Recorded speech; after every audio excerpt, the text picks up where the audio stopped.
মহান আল্লাহ তাআলা আপনাদের নিরলস পরিশ্রমের মাধ্যমে আজকে আমাকে বিজয়ী করেছে, আমাদেরকে বিজয়ী করেছে।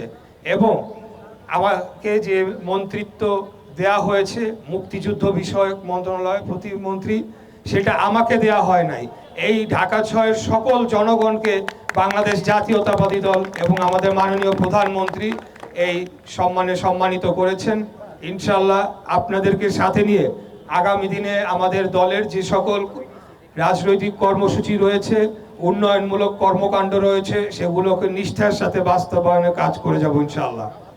আপনারা জানেন যে আমাদের দলের অনেকগুলো পরিকল্পনা ইতিমধ্যেই ঘোষণা করা হয়েছে।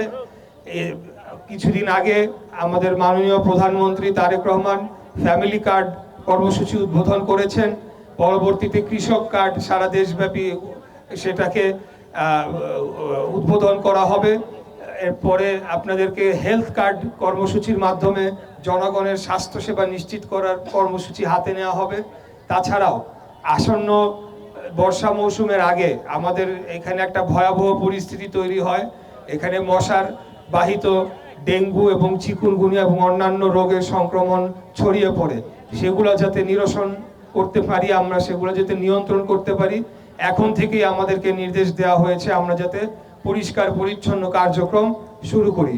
আমরা আমাদের মাননীয় প্রধানমন্ত্রীর নির্দেশ অনুযায়ী এবং আমাদের বাংলাদেশ জাতীয়তাবাদী দলের নেতৃত্বে যে সরকার গঠন হয়েছে, সেই সরকারের যে সকল পরিকল্পনা রয়েছে সেগুলো আমাদের এই অঞ্চলে বাস্তবায়নের জন্য আপনাদের সকলের সহযোগিতা কামনা করছি। আপনাদেরকে পাশে নিয়ে এতদিন আমরা আন্দোলন সংগ্রাম লড়াই করেছি, বাংলাদেশকে ফ্যাসিবাদ মুক্ত করেছি।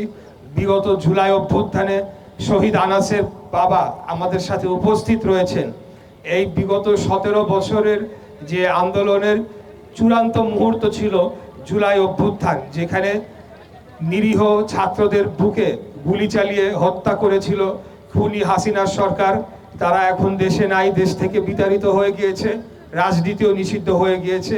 এখন তারা বিচারের মুখোমুখি হতে হবে তাদেরকে, এবং এই বিচার যাতে সুষ্ঠুভাবে সম্পন্ন হয় এবং সকলেই যাতে শাস্তির আওতায় আসে, সেটার জন্য আমরা সার্বক্ষণিক জোরালো অবস্থান রাখবো ইনশাআল্লাহ।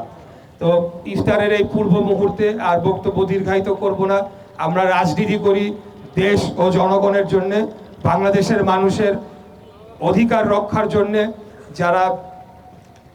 যারা নিম্নবিত্ত রয়েছে, নিম্ন আয়ের দরিদ্র জনগোষ্ঠী রয়েছে, আমাদের বাংলাদেশের বেশিরভাগ মানুষই দারিদ্র সীমার নিচে বসবাস করে, সেই দারিদ্র কমিয়ে নিয়ে আসার জন্য বাংলাদেশের অর্থ সম্পদ যারা লুটপাট করেছে, যেই 2% মানুষের কাছে বাংলাদেশের 98% সম্পদ বন্দী হয়ে রয়েছে, সেই সম্পদকে মুক্ত করে যাতে সমভাবে সেটাকে সবাই আমরা বাংলাদেশের মানুষ ভোগ করতে পারে, কেউ যাতে দরিদ্র না থাকে, কেউ যাতে অর্ধাহারে অনাহারে না থাকে, সেই রকম একটা বাংলাদেশ গড়ার জন্য আগামী দিনে আমরা দৃঢ় প্রত্যয় নিয়ে আমরা এগিয়ে যাব ইনশাআল্লাহ।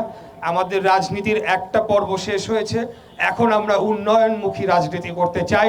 বাংলাদেশকে এই বিশ্বের দরবারে একটা সুখী, সমৃদ্ধশালী এবং শক্তিশালী রাষ্ট্র হিসেবে গড়ে তুলতে চাই। বিশেষ করে আপনারা দেখছেন যে এখন পৃথিবীতে যে অস্থিরতা চলছে, মুসলিম বিশ্বের যে রাষ্ট্রগুলোর উপরে এক ধরনের দমন পীড়ন নির্যাতন শুরু হয়েছে, সেটা আমাদেরকে সতর্কভাবে মাথায় রাখতে হবে। আগামী দিনে আমাদের দেশকে রক্ষার জন্য, জাতিকে রক্ষার জন্য বাংলাদেশের জনগণ যাতে সকলে ঐক্যবদ্ধভাবে এগিয়ে যেতে পারে, এবং আমাদের মধ্যে রাজনৈতিক বিভেদ থাকবে, সরকারি দল থাকবে, বিরোধী দল থাকবে, কোনো সমস্যা নাই, কিন্তু বাংলাদেশের প্রশ্নে, বাংলাদেশের জাতীয় স্বার্থের প্রশ্নে, বাংলাদেশের নিরাপত্তার প্রশ্নে আমরা সকলে ঐক্যবদ্ধভাবে কাজ করে যাব। এটাই আমাদের ওয়াদা, এটাই আমাদের প্রতিশ্রুতি। আপনাদের মাঝে, আপনাদের মাধ্যমে জনগণের কাছে এই বার্তা দিতে চাই।